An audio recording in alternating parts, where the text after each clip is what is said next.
watching a very brief video that we're going to see a few videos throughout the day highlighting Dubai's preparation for Expo 2020. So please join me in watching the video. Every 5 years, an extraordinary opportunity for business takes place somewhere in the world. In 2020, that place is Dubai, and this time the opportunity is exceptional. Expo 2020 Dubai, where business meets the future, where over 190 nations and millions of visitors connect with thousands of businesses. Where what if meets what's next, and innovative ideas unlock new doorways to investment. Where established industries meet the startups of tomorrow, and where new challenges meet fresh solutions. Where a once-in-a-lifetime event meets untold opportunities. Where you and your business meet the world. Expo 2020 Dubai. Be there. Ladies and gentlemen, our first session will look at the enormous challenges both the United Kingdom and Arab countries face in funding, building, and maintaining infrastructure that meets the needs of their populations in a sustainable way. Here in the UK, the government is undertaking Europe's biggest infrastructure project, Cross-Rail. I'm sure you've noticed the roadworks everywhere, which will create a 60-mile link between the very east and the very west of London. Meanwhile, in Saudi Arabia, the new Haramain high-speed railway opened to the public last year, connecting the cities of Mecca and Medina in what is the Middle East's biggest railway. What are the biggest challenges in making these kinds of projects happen? How do you attract investment? And what is the potential for cooperation between the United Kingdom and Arab countries? The chair of this session, Mr. Mehdi bin Abdallah, president of the Tunisian British Chamber of Commerce, is from Tunis, where the government's working on the Road Transport Corridors project to reduce travel time and cost and improve road safety on the roads connecting the more developed areas with the lesser developed areas of the country. And I look forward to hearing a little bit about what's happening in Tunis from him. So let me hand over to Mr. Mehdi, who will be chairing this session and introducing the rest of the speakers.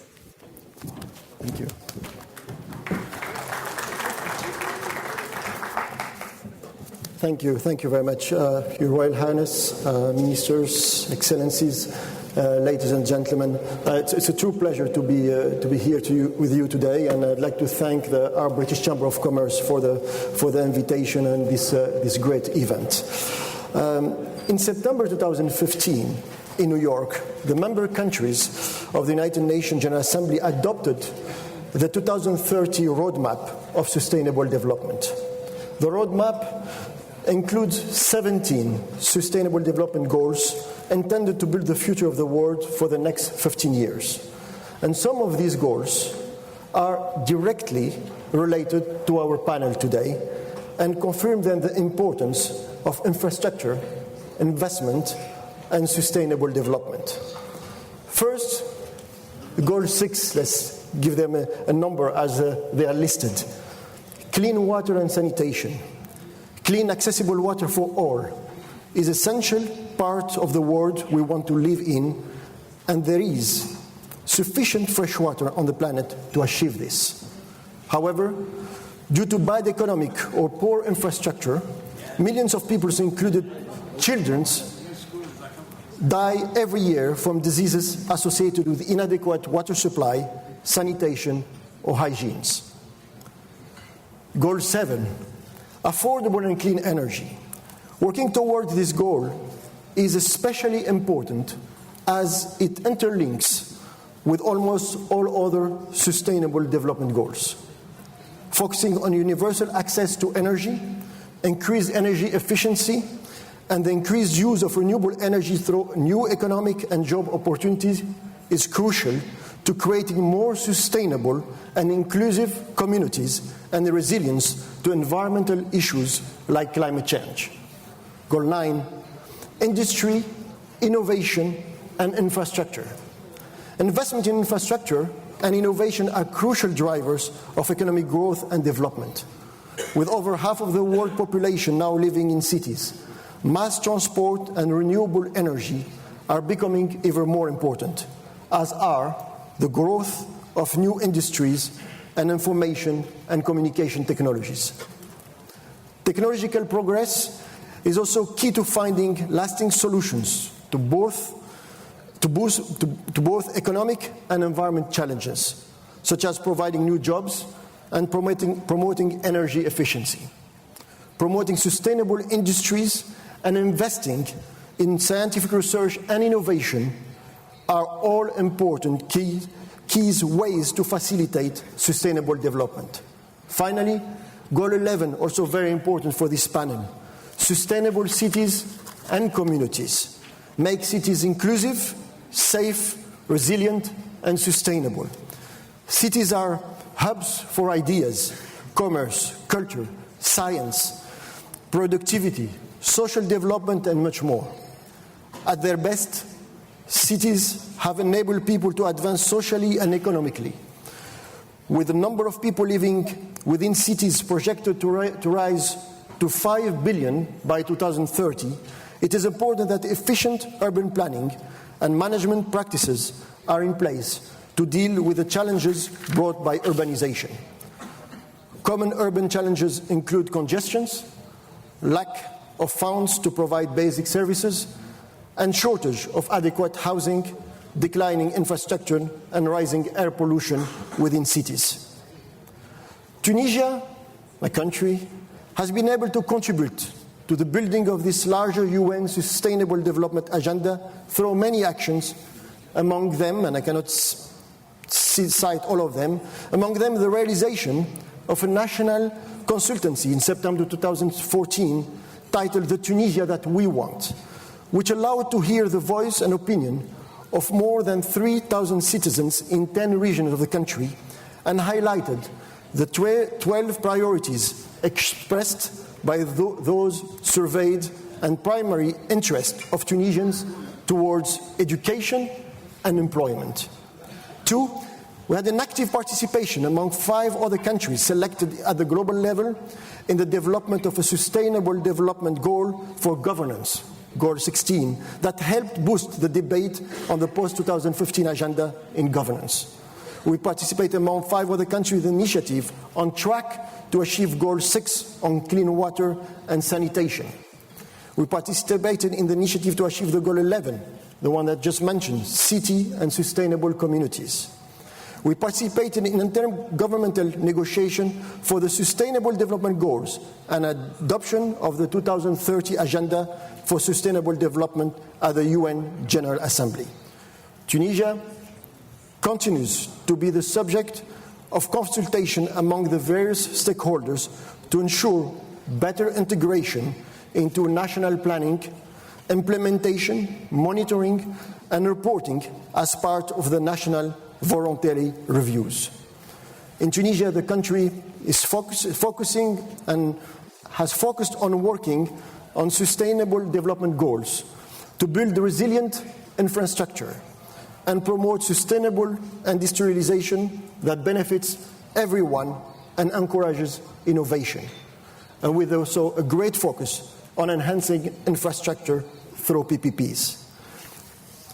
I know we will be talking about energy later on, but I'd like to highlight also that as part of the big infrastructure work, Tunisia is as well specifically focusing on this development through an important renewable energy program targeting that in 2030, 30% of our electricity will come from renewables.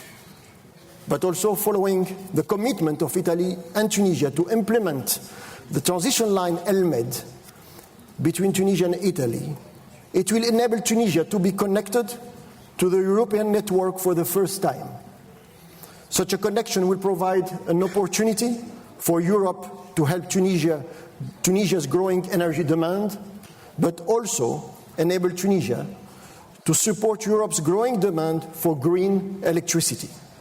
Tunisia can then play a key role in the Mediterranean, helping to decarbonize both the Tunisian and European network in line with the UN climate goals and Paris Agreement.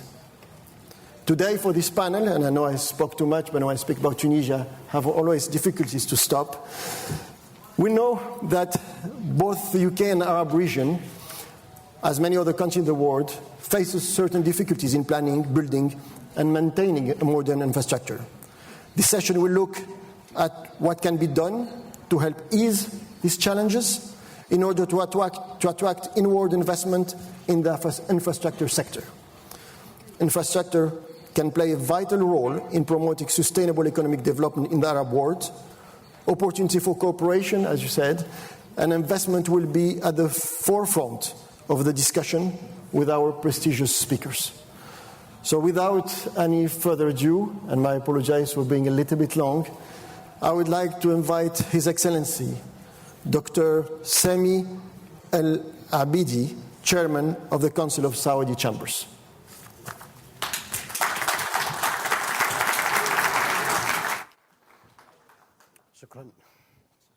Thank you. Assalamu alaikum wa rahmatullahi. Assalamu alaikum. In the name of Allah, most gracious, most merciful, allow me in my presentation and this important issue, which is investment in the infrastructure and sustainable development. I divided this presentation into several stages in which I'm going to talk about the role of infrastructure in achieving sustainable development in all countries generally, and also statistics and information about infrastructure and sustainable development in the world and also in the Arab world. And then I'll move to the interest of the UK in developing the infrastructure and preparing the investment which drive the investments in the infrastructure and sustainable development. And then we will review the most important projects in infrastructure and sustainable development in Saudi Arabia, and then reflections of this interest in Saudi Arabia. And after that, to some recommendations about this in this presentation.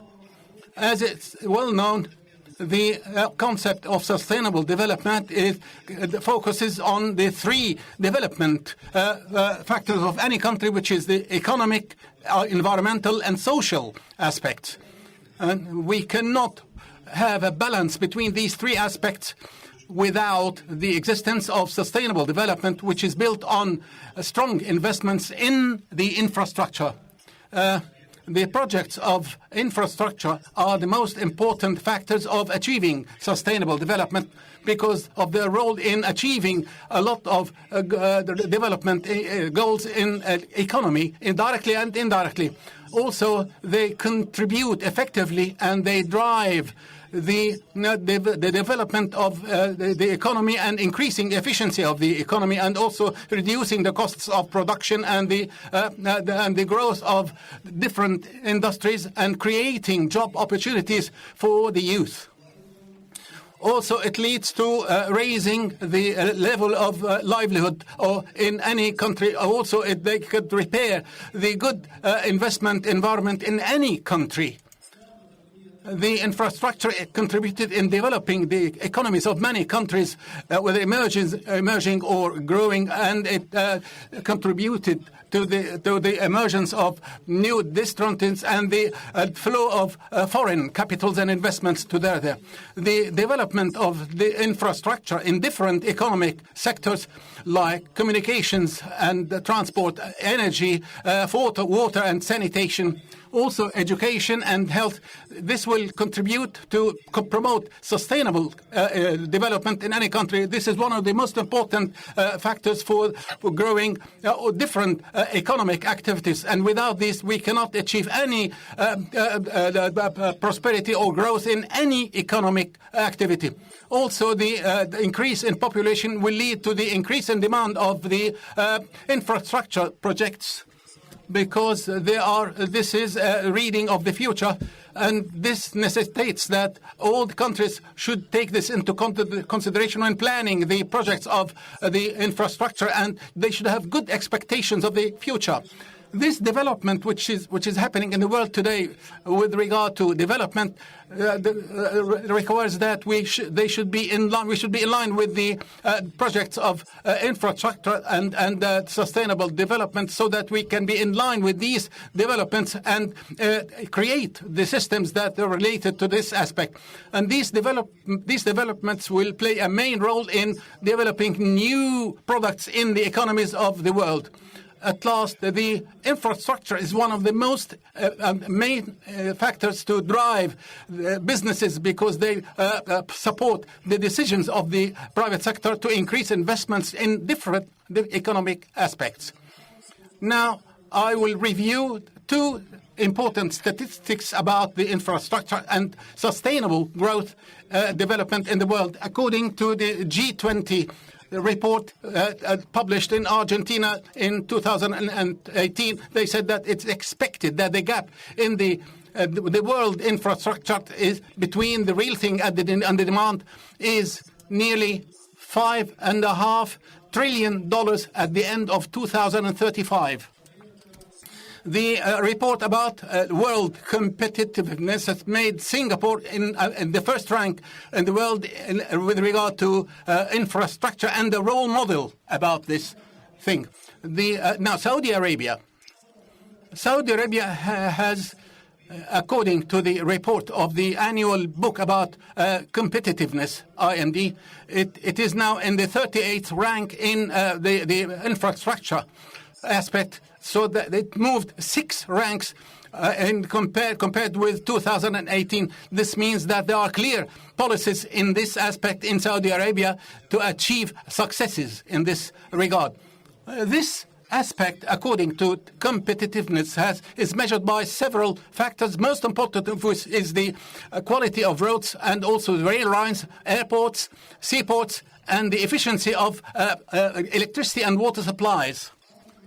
Saudi Arabia has allocated 435 billion Saudi riyals, which is from its budget for 2019, to spend on infrastructure projects in the budget of this year. Saudi Arabia, thanks to God, is one of the leading worlds in producing desalination water, producing 26.5% of the total production in the world of desalinated water. The securely produced desalinated water in 2017 is now 61% of salination.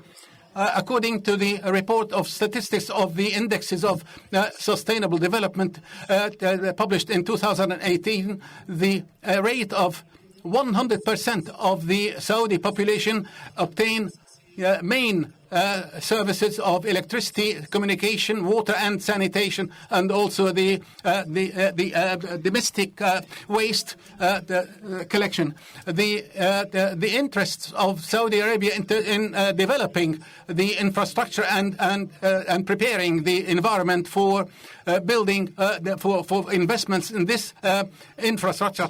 The Saudi government of King Salman bin Abdulaziz believes in the importance of investment in the infrastructure in Saudi Arabia, so that it contributes to developing sustainable development, which Saudi Arabia is promoting in the G20 through the vision of 2030. This it is interested in many aspects. One of most important is the privatization project as one of the most important projects in our vision 2030, in which Saudi Arabia is interested in changing the ownership of the investments and projects through involving the private sector in mechanisms among which are the participation, employment, and so on. And then it allocates a lot of projects in 2019,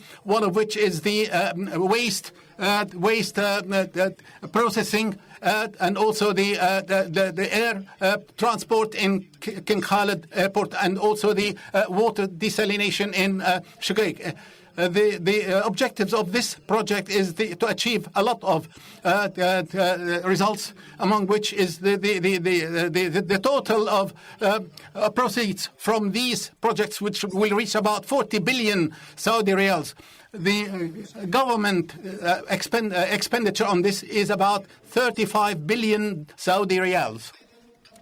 Also, Saudi Arabia offered through the program of transformation, that offered objectives and advantages for investors and to invest in the infrastructure in different regions of Saudi Arabia, especially the less developed areas, and to develop the logistics services, also to develop the industries of logistics services in order to attract investments of nearly 1.6 trillion Saudi riyal to invest in infrastructure projects. Saudi Arabia has launched a lot of big development projects in different regions of Saudi Arabia to achieve sustainable development from the infrastructure projects in the kingdom.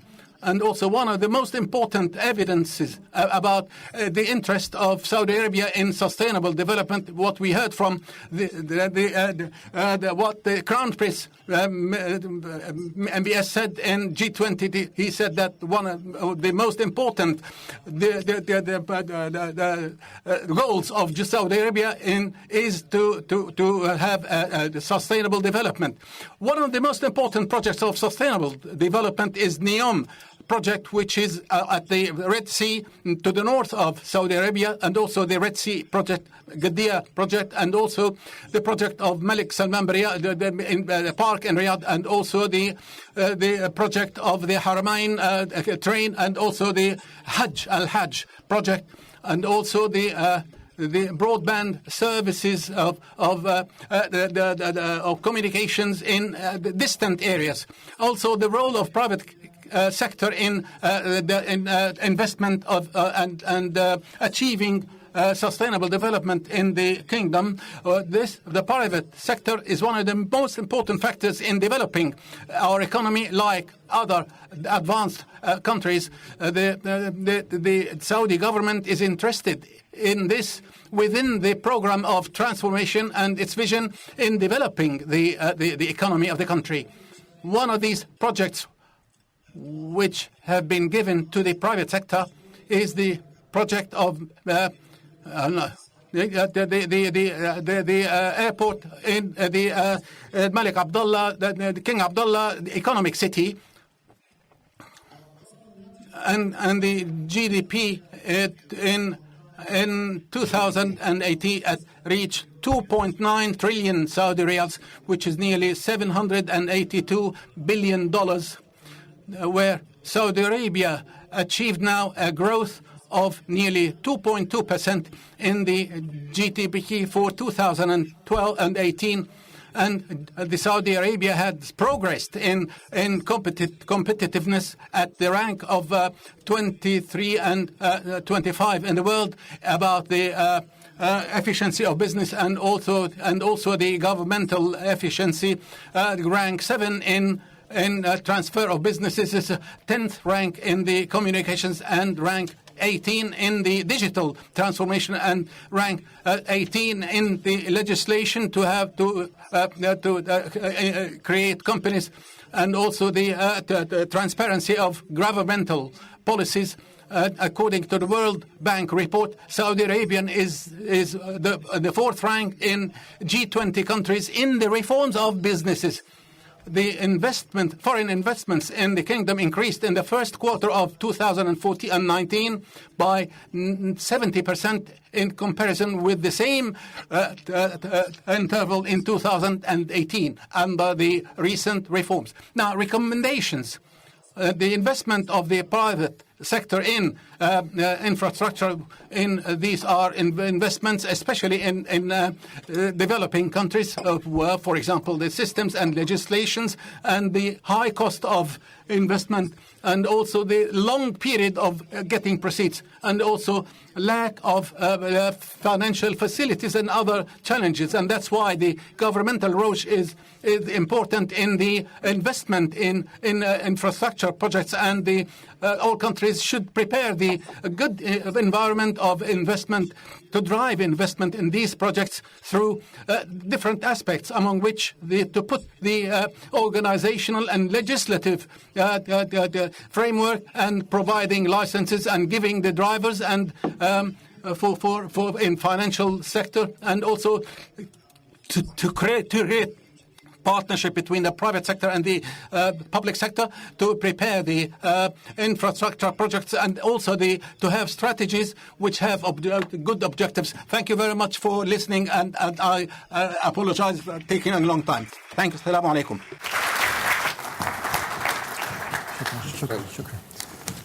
Shukran, Dr. Sami, for this excellent and comprehensive presentation.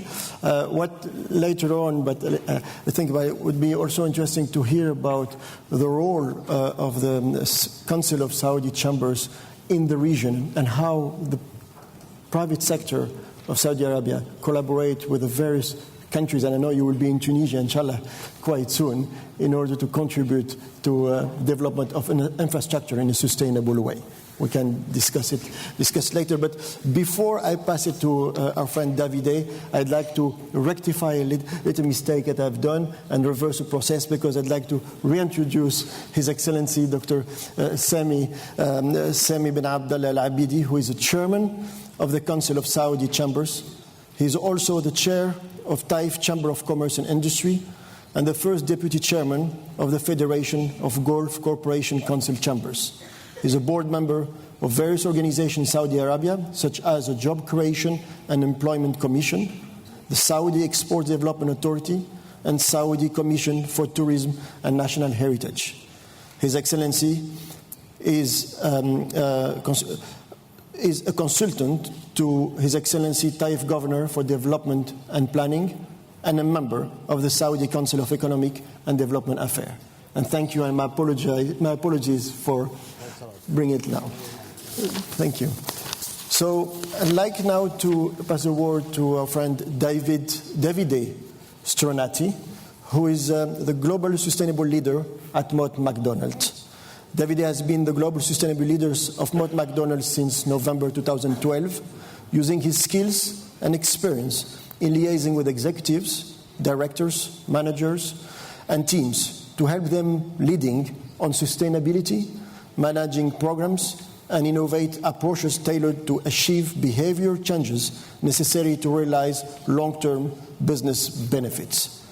His current area of interest are the UN Sustainable Development Goals and their strategic business application to private sector organizations, a new and pragmatic approach to the circular economy in the built environment sector linked to the whole life assessment of assets, components, and material.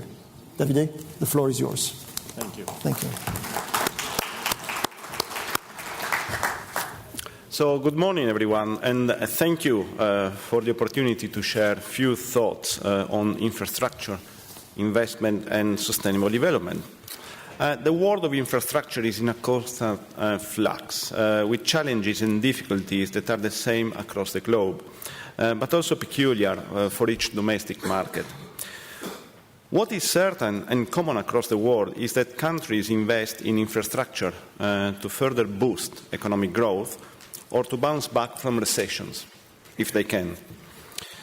Full and complete investment in infrastructures is becoming increasingly prohibitive for the public sector, which is aiming to attract private finance by giving confidence and certainties of future revenues to investors and developers, by providing social and political stability, and by inspiring trust and transparency in the way they operate. These are precisely the fundamental elements which are needed to attract investment in developing infrastructures in the Arab world too. Confidence in future revenues, social and political stability, trust and transparency. The situation gets slightly more complicated if we consider sustainable development aspects in developing the infrastructures needed for a future that will provide inclusive social outcomes within environmental and financial constraints. This is not an easy task, as it involves gazing in the future of technology and society, as well as a good dose of pragmatism and contextuality in the present. But this is the greatest, most exciting and intellectually challenging opportunity we have in strategically planning, developing, operating and financing infrastructures. Now, if we merge aspects I mentioned before, infrastructures that deliver sustainable development will also be the infrastructure that will be more easily bankable. Let's take into consideration the 17 United Nations Sustainable Development Goals, the SDGs, that were mentioned before, ratified in New York in September 2015 by 193 countries, and that are the globally recognized framework for sustainable development. Let's take SDG 16, which is peace, justice, and strong institutions, for example. By actively pursuing and nurturing this goal, it is clear that we will also create more favorable conditions to attract finance for infrastructure. We will create a socially and politically stable environment, more transparent and trustworthy in the way it operates. Greening the financial system will help to promote investments in human and natural capital.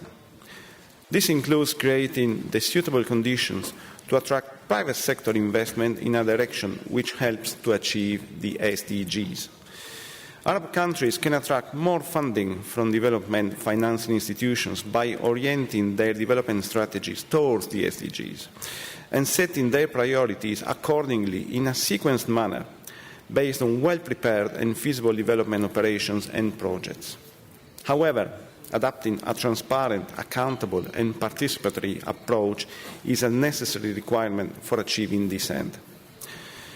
Achievement of all the previous 15 goals will both enable and lead us to address SDG 16, promoting strong and just institutions.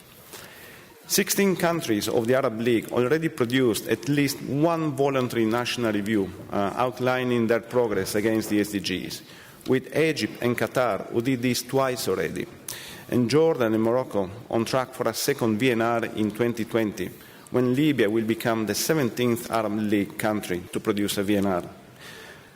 Some countries that have not produced one already are in a condition of having a conflict within their territories. In comparison, the UK published its first VNR last week. So the topic of the SDGs helps to introduce very well my next few points on the Arab world. The first point is that we should not consider Arab countries collectively as a monolith. Individual countries have distinctive needs, priorities, economic, political and social contexts that must be recognized when developing infrastructures. Countries will need to identify priority SDGs and develop national plans for their implementation, including policies and budgets.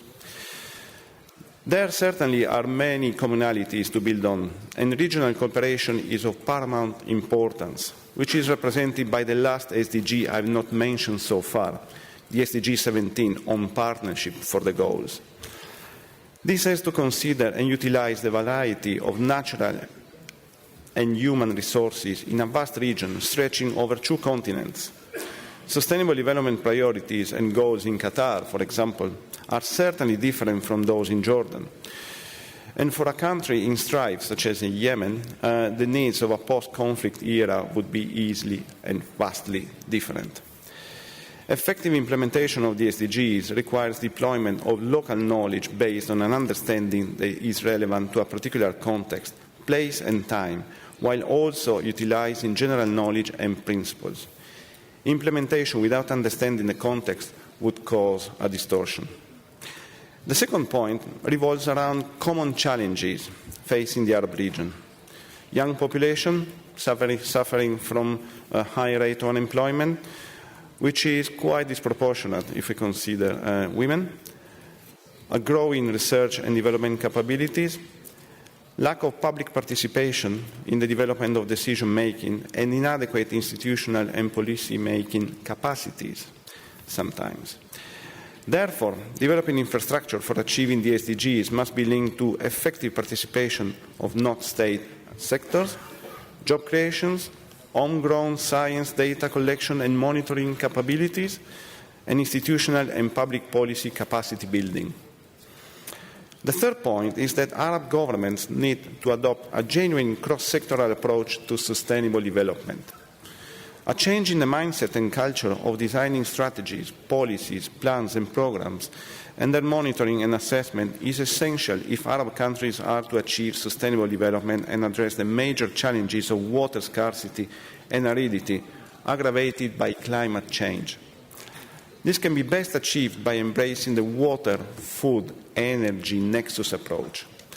Adopting an integrated methodology to policy making is a necessary requirement for achieving sustainable development.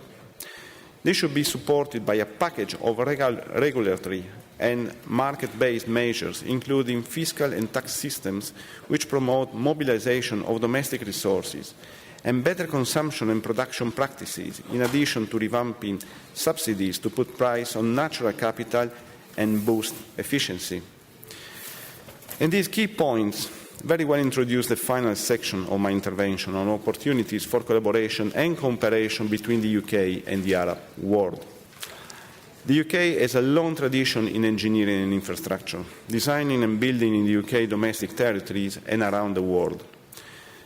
This vast experience is and can be even more extensively deployed to support sustainable development in Arab countries. In addition to the latest technological innovations of smart infrastructure and digital delivery, we have experience of transparent and public participation in developing infrastructure projects.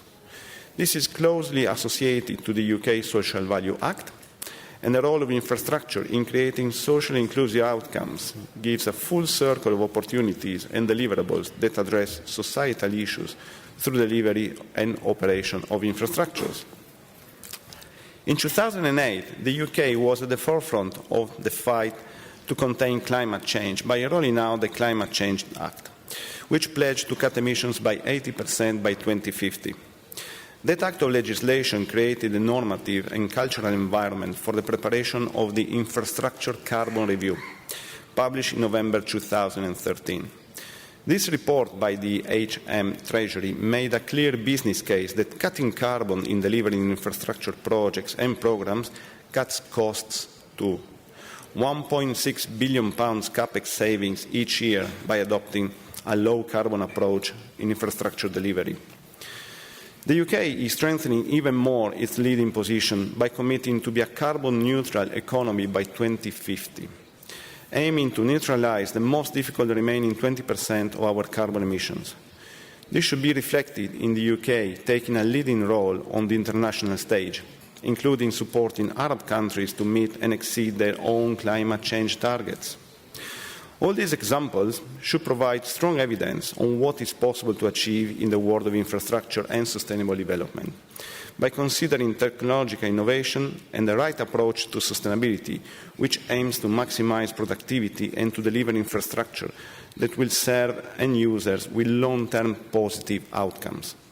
The UK has been doing this for a while. It is making strides to continue doing so. We will be keen on sharing what we learned so far with our colleagues and friends from the Arab world. Thank you. Shukran.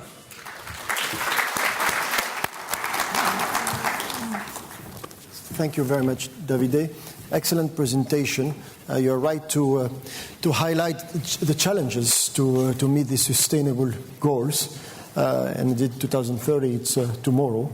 But I'd like to later on maybe to expand a little bit more on, I know it's a sensitive subject, but on the impact of political instability on achieving these goals. So before further ado, I'd like to pass the floor to James Kenny. James is the head of global affairs at ARUP. James Kenny is the head of global affairs at ARUP, the global design, engineering and planning consultant. He's responsible for managing relationships with key stakeholder groups around the world, with particular interest in Asia, as well as advising on reputational risks. James has worked in senior management positions around the globe in a number of fields, from engineering, publishing, and public affairs, as well as being chief speechwriter to the Home Secretary and other senior ministers within the UK government. He holds degrees in civil engineering, management, and law, and is based in London. So we are at your home. Thank you very much, Mehdi.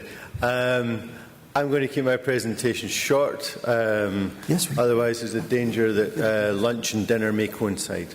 Mine? There is a great, obviously, a lot of geopolitical tensions in the region, and you don't need me to tell me that that has a quieting effect on business and investment. I can tell you from what we're seeing in the region is that there's still an awful lot of really interesting work going on. In fact, just in looking through in the last couple of weeks, we've seen Oman have invited bids for their new big desalination plant. Abu Dhabi has started commercial operation on the world's largest solar farm. Etihad Rail has pushed through $1.2 billion of contracts in the Etihad Railway Stage 2. So there's an awful lot of pretty exciting things happening, and I think that kind of brings us to what we do. You look at the Middle East; it's always an interesting market, it's always a fascinating market, but it always has its challenges. It's always a little bit volatile, and that's the way we do business. And we're very adaptable, and we know that many of the companies and the regions they have resilience, which I think is probably unparalleled in other parts of the world, to get on with the business of doing business, and that's what we look at. So, looking from our perspective, what's happening at the moment in the markets, we've seen a little bit of a slowdown in the infrastructure spending curve. Is slightly kind of flattening, but there's very high spots as well, and we're seeing some good PPP frameworks.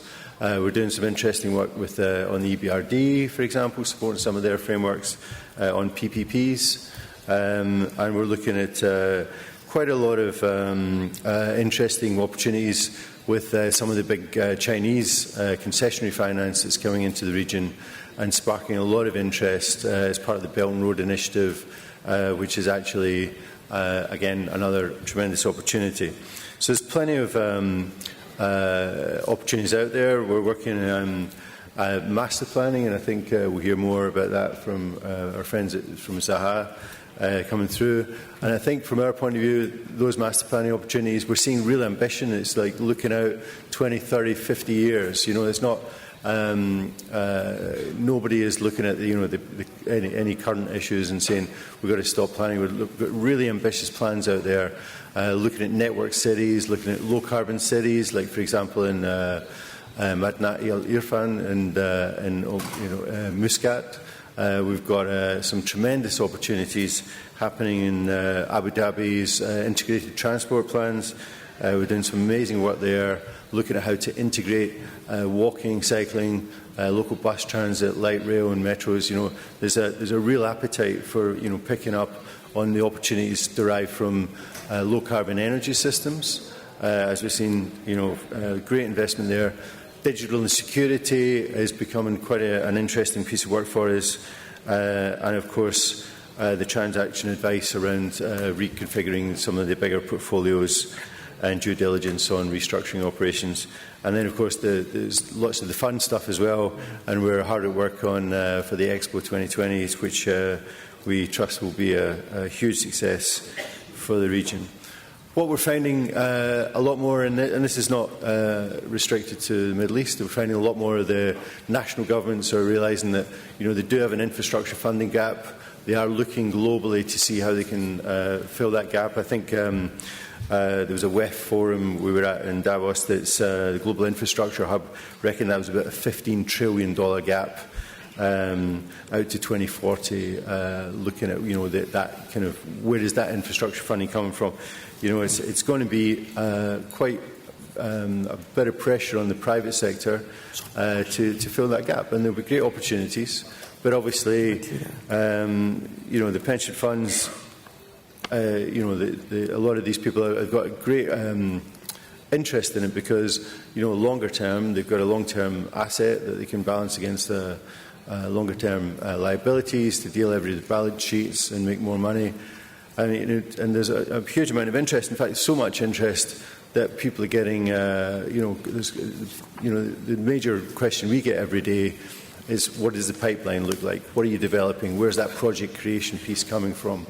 And I think that still remains one of the biggest challenges. Who pays for the pre-feasibility, the feasibility, and the business case strategies to get it on to the books of some of these big investor groups, asset management companies, so that their kind of risk committees can actually kick the tires on the numbers.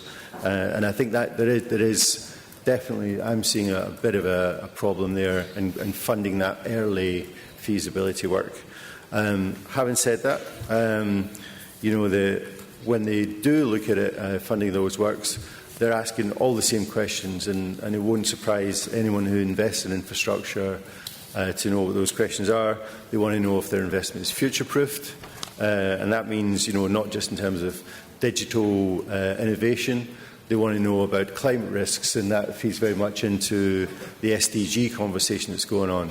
They want to know about changing models of transportation. If we're going to invest in something, is it going to be superseded by autonomous vehicles, electric vehicles? Is there going to be a new paradigm that shifts the way people look at what they're doing? They're less interested in the lowest cost, quickest delivery. They're looking at whole life costs, and especially in the secondary market, those whole life costs are a major factor in whether people are actually going to find your assets attractive. And of course, they're looking at bankability as a concept. That means it's got to be sustainable, and that means environmentally sustainable, socially sustainable, and economically sustainable. And of course, they're looking at that long-term resilience. The big factor there, of course, is looking at the governance that sits behind that. If you're going to be looking at private sector going in there, they're going to want to know the money's secure, has a long-term piece there. And of course, if you get it right, I mean, I'm like one of the examples we did here in the London super sewer, that was £100 million was spent to get that to financial close.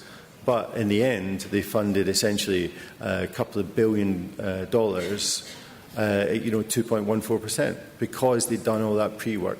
So it is worth looking at some of those cases and seeing what can be learned there. And then, of course, there's a whole bunch of new money coming up. The SDGs have inspired a lot of investment into green finance vehicles, social impact vehicles. And, for me, the Middle East, with the challenges on an arid environment development and green energy, it seems to me like it should be a place that could be quite an attractive destination for those funds, if you get the governance right, if you get the bankability right. So that's really kind of all I had to say. I'd be very interested in getting questions about what your challenges are, and some of the, we're engineers. You give us enough money and enough time, we can build anything. So what we're interested in really is looking at your challenges, geographically specific, technical challenges, and working together with you to make sure that we make it resilient, make it deliverable, and really live up to the vision that's been set out by so many governments in the region. Thank you.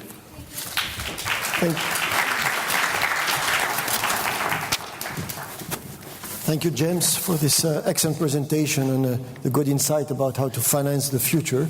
I'm fully conscious of time, so without further ado, I'd like to pass the floor to Hussam Chakouf. Hussam joined Zaha Hadid Architects in 2006 as junior architect and was promoted to associate, a position he holds up to today. Hussam has also led a number of high-profile projects in Europe and the Middle East. He worked on the Pierre Vive Library and Archive Center in Montpellier, in France, from 2008 until project completion in 2012. Hussam is also the project architect for high-profile administrative complex of the government of the Republic of Algeria. He is also the project architect for the new building of the Iraqi Council of Representatives in Baghdad. Sami, thank you.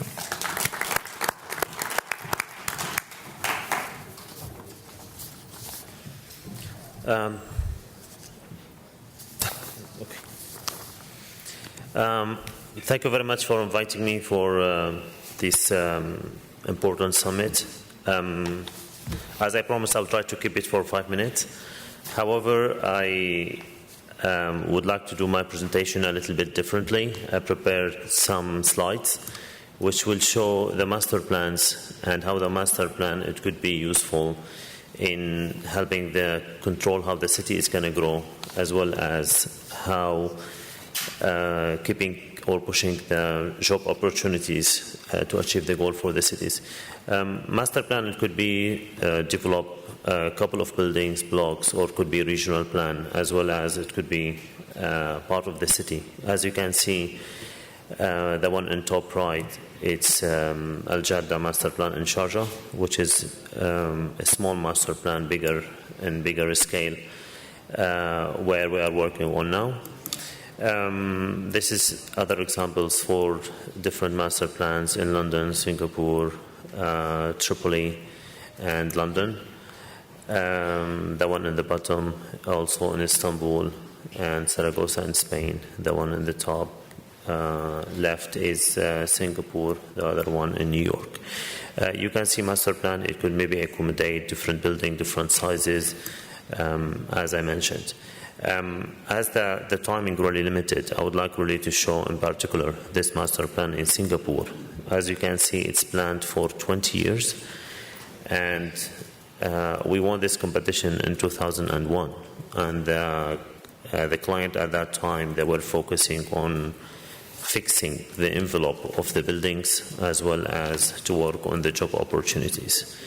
This is what we designed in the beginning. This is how we won the competition, and this is how it looks like now.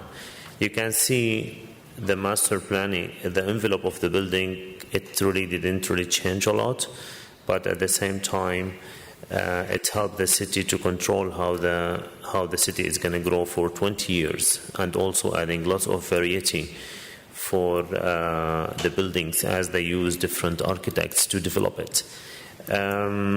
This is how it looks like in 2010.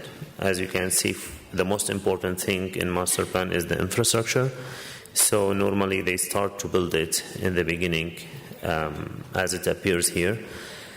And after that, it will come the building itself. The importance of that, as soon as you build the infrastructure and then you bring the building envelope, that means you are giving outline permit for any investor to come. That will increase, let's say, the relationship or the trust between the government and the investors. The investors will have understanding that the government is really, let's say, serious about developing the site, where they know what they are going to develop, and his project is going to deliver it on time, on budget, which is a very important thing for the investors. From the government side, it's important where they can allow the investors to do his building also on time, where lots of job opportunities is going to be provided for the people. As you can see, there is variety of the buildings, but following the same shapes we designed originally. This is how it looks like recently. Of course, you can see there is variety of design, different shapes, following all the new sustainable environment, following the technology that it has been recently, as well as when you do the master plan, that will allow the government to change the functions to follow the economic growth and the demand on the job opportunities that they have to create.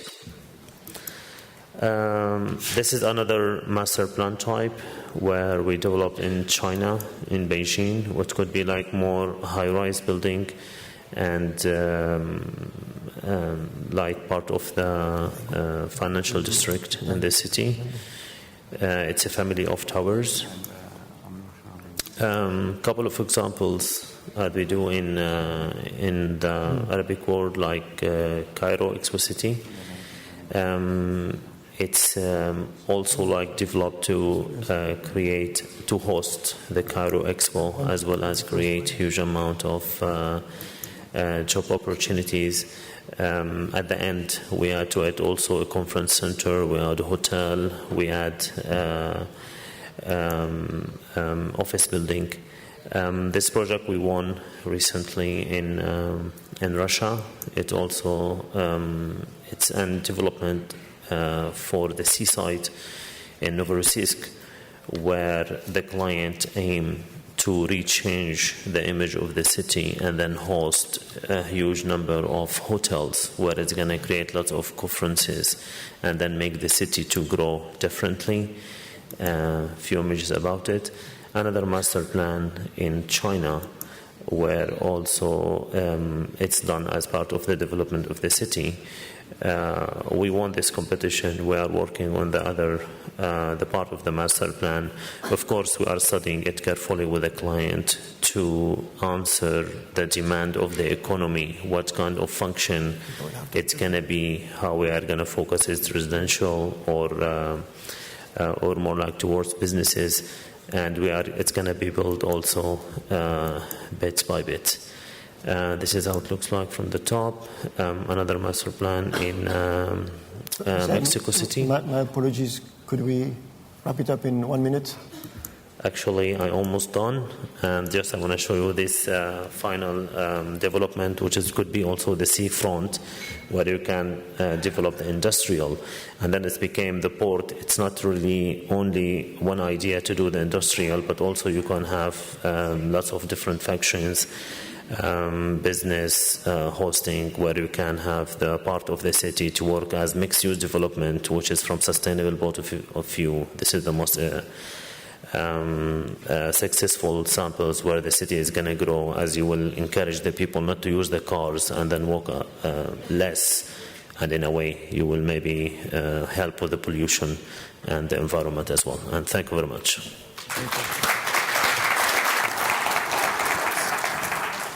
Thank you, Hussam. Excellent presentation. Maybe later you could expand on how the master plan could be controlling city growth a little bit more. But most important, I mean, we, again, conscious of time, I'd like to pass the floor to the audience. We can take only 3 questions, unfortunately. So we'll start by the first hand up.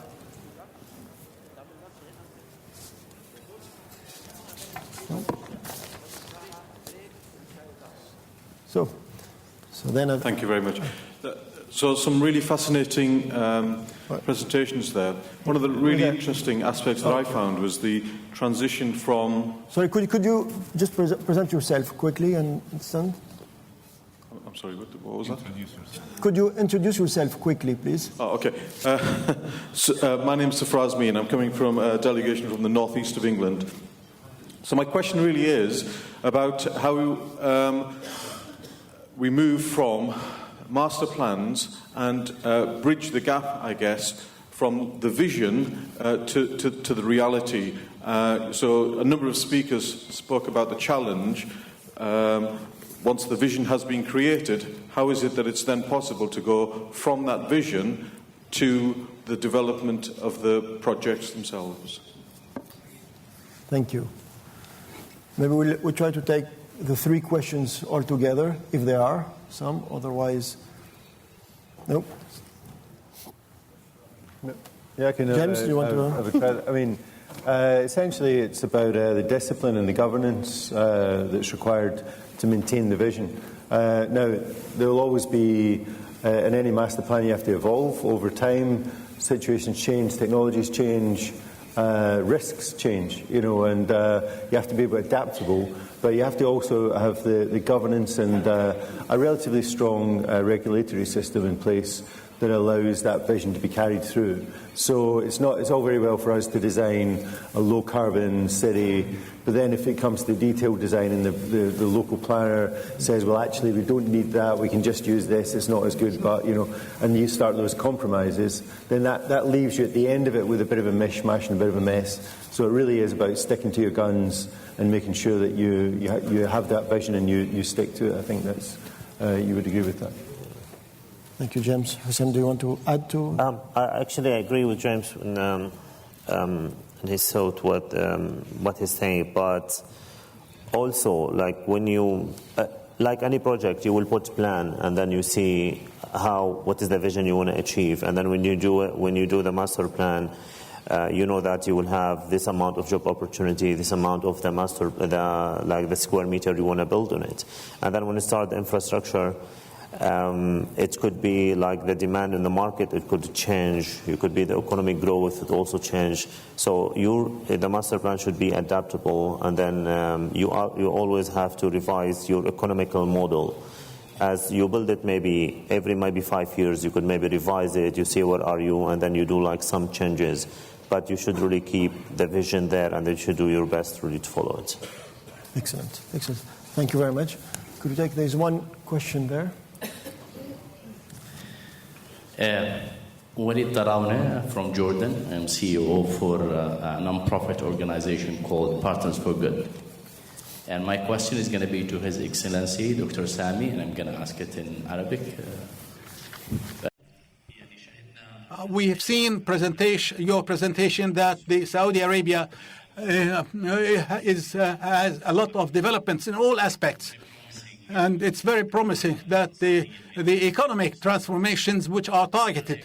So in your opinion, how could the society in a part of this transformation, if we achieve all this transformation without having the community as a partner in this, it would be a little so that which they are going to something which is not targeted. So I hope that all these perspectives and wishes will be achieved. But what is your vision as investors and private sector that the community will be with you, will support you? Thank you. First of all, the community is something essential in the vision of Saudi Arabia. Saudi vision is built on three aspects. The first one is the vital thing, which and the effective economy and transparent government. So the community is important.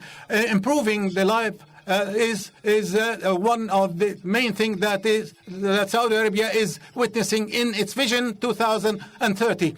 In fact, the community has not been superseded in the vision of Saudi Arabia and in the development, whether economically, environmentally, or socially, of Saudi Arabia. And if you notice that the effectiveness of the community in the last 2 years, together with the new developments in the vision of Saudi Arabia, was more than excellent, and it was accepting this new management in the transformation and changing Saudi Arabia into the location that it deserves. And thanks to God, we are moving in this right track. Thank you very much.